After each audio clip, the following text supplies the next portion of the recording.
नमस्कार मित्रों, आचार्य रजनीश, जिन्हें ओशो के नाम से भी जाना जाता है, जो कि इंडियन फिलोसोफर और रजनीश मूवमेंट के फाउंडर हैं और जिन्होंने मेडिटेशन का एक यूनिक फॉर्म बताया जिसे डायनामिक मेडिटेशन कहते हैं। लेकिन क्या रीजन है कि उन्हें सेक्स गुरु कहा गया? वे भारत छोड़ के यूएस क्यों चले गए थे? क्यों उनकी डेथ अभी भी एक मिस्ट्री बनी हुई है? और क्यों उन्हें भगवान श्री रजनीश कहा जाता है? तो आइए आज के इस वीडियो में रजनीश ओशो के बारे में डिटेल में जानने की कोशिश करें। रजनीश का जन्म मध्य प्रदेश के रायसेन जिले के एक छोटे से गाँव कुचवाड़ा में अपने नाना नानी के घर हुआ था। उनके पेरेंट्स बाबूलाल और सरस्वती जैन तरणपंथी जैन थे। तरणपंथ दिगंबर जैन धर्म का एक संप्रदाय है जिसकी स्थापना तरण स्वामी ने बुंदेलखंड में circa 1505 CE में की थी। रजनीश 8 साल की उम्र तक अपने नाना नानी के साथ रहे और उन्होंने खुद कहा था कि इस कारण से उनके जीवन पर बहुत बड़ा प्रभाव पड़ा था, क्योंकि उनकी दादी ने उन्हें कुछ ज्यादा ही आजादी दी थी। बिना किसी एजुकेशन या रेस्ट्रिक्शन के उन्हें फ्री छोड़ दिया गया था। जब वे 7 साल के थे तब उनके दादाजी की डेथ हो गई थी और वे अपने पेरेंट्स के साथ रहने के लिए गदरवाड़ा चले गए। रजनीश अपने दादाजी की डेथ से और उनकी बचपन की गर्लफ्रेंड शशि उसकी टाइफाइड की डेथ से बहुत अफेक्ट हुए। उनकी पढ़ने में बहुत ज्यादा रुचि थी। दोस्तों की मदद से उन्होंने एक छोटी सी लाइब्रेरी बनाई जिसमें ज्यादातर कम्युनिस्ट की किताबें थी। इसी कारण उन्हें कम्युनिस्ट कहा जाता है। बाद में उन्होंने खुद ने कहा कि मुझे बचपन से ही कम्युनिज्म में इंटरेस्ट रहा है। कम्युनिस्ट की एक भी ऐसी बुक नहीं होगी जो मेरी लाइब्रेरी में ना हो। मैंने 1950 से पहले हर एक बुक पर साइन किए हैं और उस पर डेट भी लिखी है। वे कुछ समय के लिए सोशलिज्म और 2 Indian organisation Indian National Army और राष्ट्रीय स्वयंसेवक संघ से जुड़े रहे। 1951 में 19 की एज में उन्होंने जबलपुर के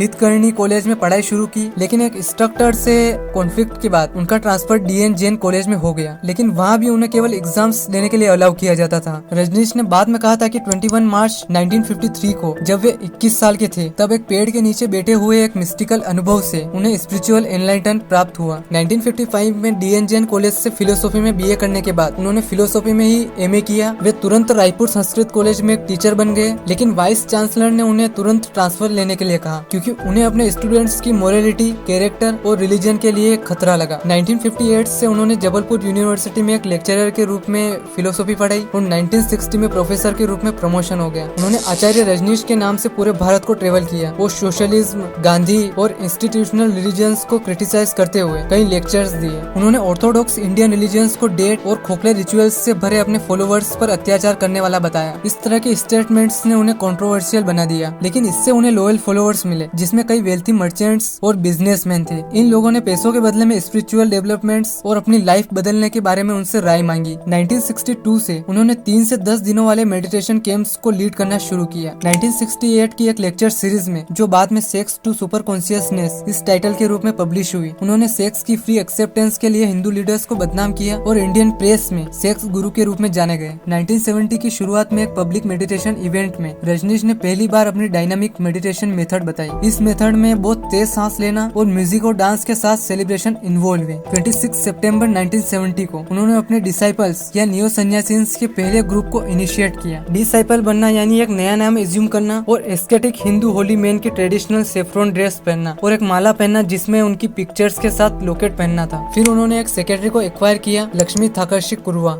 जिन्होंने उनके पहले डिसाइपल के रूप में माँ योग लक्ष्मी के रूप में नाम लिया था। लक्ष्मी उनके अर्ली फॉलोअर्स में से एक वेल्थी जैन की बेटी थी। उन्होंने पैसे जुटाए जिससे रजनीश को अपनी यात्राएं रोकनी पड़ी और सेटल हो गए। 1971 में उन्होंने अपने आप को भगवान श्री रजनीश कहा। कुछ सालों बाद उन्होंने अपने नाम को आचार्य से भगवान बदलने के बारे में बताया। उन्होंने कहा कि मुझे ये शब्द बहुत पसंद आया, मैंने इसे एक स्पेसिफिक पर्पस के लिए चुना था और ये अच्छे से काम कर रहा है, क्योंकि जो लोग नॉलेज इकट्ठा करने के लिए आ रहे थे वे रुक गए। जिस दिन मैंने स्वयं को भगवान कहा वे रुक गए। ये उनके लिए ज्यादा था, ये उनके ईगो के लिए बहुत ज्यादा था। कोई खुद को भगवान कहता है, ये ईगो को हर्ट करता है। भगवान का अर्थ है ब्लेस्ड वन, जिसका यूज इंडियन ट्रेडिशन में एक ऐसे इंसान के लिए किया जाता है जिसमें परमात्मा आप छिपा नहीं बल्कि स्पष्ट है। हिंदुइज्म में इसका यूज देवता या अवतार को सिग्निफाई करने के लिए भी किया जाता है। रजनीश ने 1974 से 1981 तक पुणे में भाषण दिए। आसपास के 2 घर और 6 एकड़ जमीन आश्रम का केंद्र बन गया और ये प्रॉपर्टी आज भी ओशो इंटरनेशनल मेडिटेशन रिजोर्ट के नाम से जानी जाती है। वेस्टर्न विजिटर्स की संख्या और तेजी से बढ़ती गई। दिन की शुरुआत 6 बजे से डायनामिक मेडिटेशन के साथ शुरू होती। सुबह 8 बजे से रजनीश आश्रम के बुद्धा हॉल ऑडिटोरियम में 60 से 90 मिनट्स का लेक्चर देते, जिसमें रिलीजियस राइटिंग्स पर कमेंट और डिसाइपल्स और विजिटर्स के क्वेश्चन के आंसर दिए जाते। दिन के समय कई तरह के मेडिटेशंस और थेरेपिस्ट होती थी। कुछ वेस्टर्न सन्यासीन्स पर प्रोस्टिट्यूशन यानी वेश्यावृत्ति और नशीली दवाओं के कारोबार के माध्यम से भारत में लंबे समय तक रहने के आरोप लगाए गए। कुछ लोगों ने बाद में आरोप लगाया, हालांकि रजनीश डायरेक्टली इन्वॉल्व नहीं थे। उन्होंने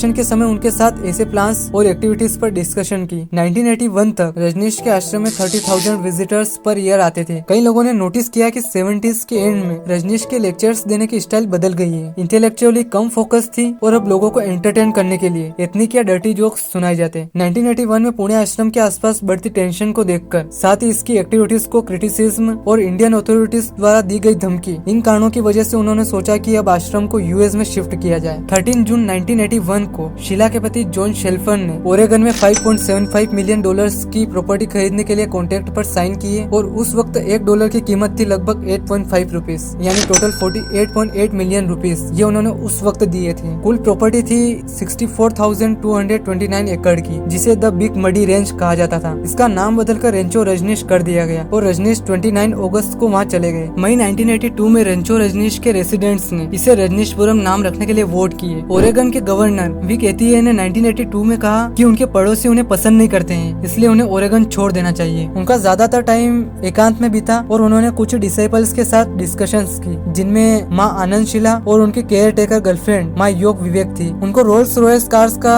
एक बड़ा कलेक्शन करने के लिए जाना जाता है, टोटल रोल्स रॉयस 93। 1983 में शीला ने बताया कि अब रजनीश केवल उनसे ही बात करेंगे। मार्च 1984 में शीला ने कहा कि रजनीश ने भविष्यवाणी की है कि एड्स की वजह से 2/3 यानी 66% लोग मर जाएंगे। सन्यासीन्स को सेक्स करने के लिए रबर ग्लव्स और कॉन्डोम्स की रिक्वायरमेंट होगी और किस नहीं करने दिया जाएगा। ऐसे उपायों को प्रेस में वाइडली ओवर रिएक्ट करने के लिए रिप्रेजेंट किया गया, क्योंकि एड्स प्रिवेंशन के लिए कॉन्डोम्स को रिकमेंड नहीं किया जाता था, क्योंकि एड्स को उस स्टेज पर होमोसेक्सुअल डिसीज माना जाता था। रजनीश ने रजनीशपुरम रहते हुए अपने प्राइवेट डेंटिस्ट द्वारा दिए गए नाइट्रस ऑक्साइड के इन्फ्लुएंस में 3 बुक्स भी लिखी, glimpse of a golden childhood, notes of a madman और books I have loved. Sheela ने बाद में कहा था कि रजनीश हर दिन 60 मिलीग्राम वैलियम लेते थे और नाइट्रस ऑक्साइड के एडिक्टेड थे, लेकिन जर्नलिस्ट ने रजनीश से इस बारे में पूछा तो उन्होंने मना कर दिया। 23 अक्टूबर 1985 को एक फेडरल ग्रैंड ज्यूरी ने रजनीश और कई डिसाइपल्स पर इमिग्रेशन लॉ से बचने की साजिश का आरोप लगाया। 28 अक्टूबर को रजनीश और उनके साथ आए उनकी सन्यासीन्स को नॉर्थ कैरोलिना में चार्लोट डोगलास इंटरनेशनल एयरपोर्ट पर 2 रेंटेड लेयर जेट्स में गिरफ्तार कर लिया। फेडरल अथॉरिटीज के अकॉर्डिंग ये ग्रुप प्रोसिक्यूशन से बचने के लिए बरमूडा जा रहे थे। एयरक्राफ्ट ने $58,000 कैश, साथ ही लगभग $1 मिलियन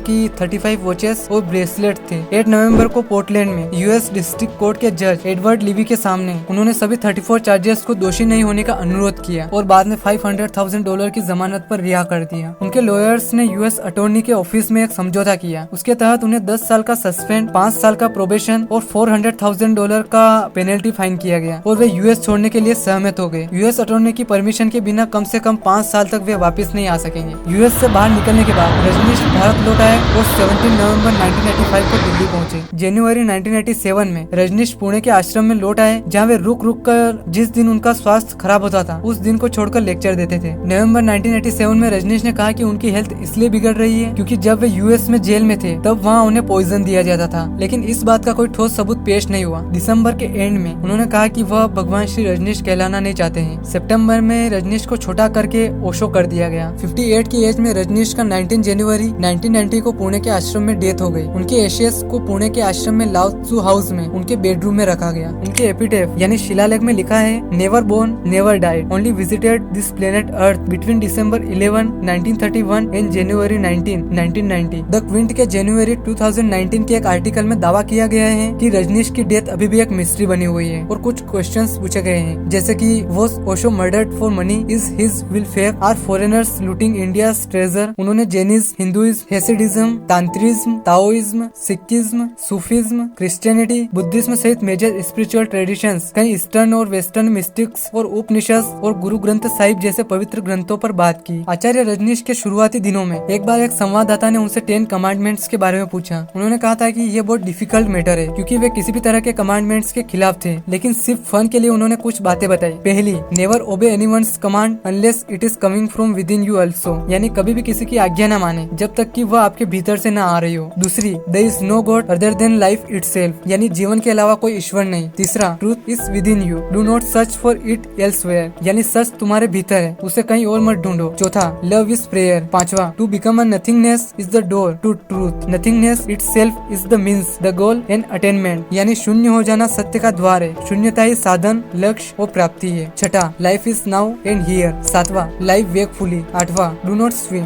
फ्लोट, नौवां, die each each movement so that you can new each movement. और 10वां, do not search that which is stop and see, यानी खोज मत करो, जो है वह है, रुको और देखो। ओशो की वीडियो आज भी यूट्यूब जैसे सोशल मीडिया साइट पर फ्री में अवेलेबल है। हिंदी और इंग्लिश दोनों चैनल की लिंक डिस्क्रिप्शन में है, आप वहाँ क्लिक करके उनके वीडियोस देख सकते हैं। उम्मीद है ये वीडियो आपके लिए इन्फॉर्मेटिव रहा होगा। बहुत बहुत धन्यवाद।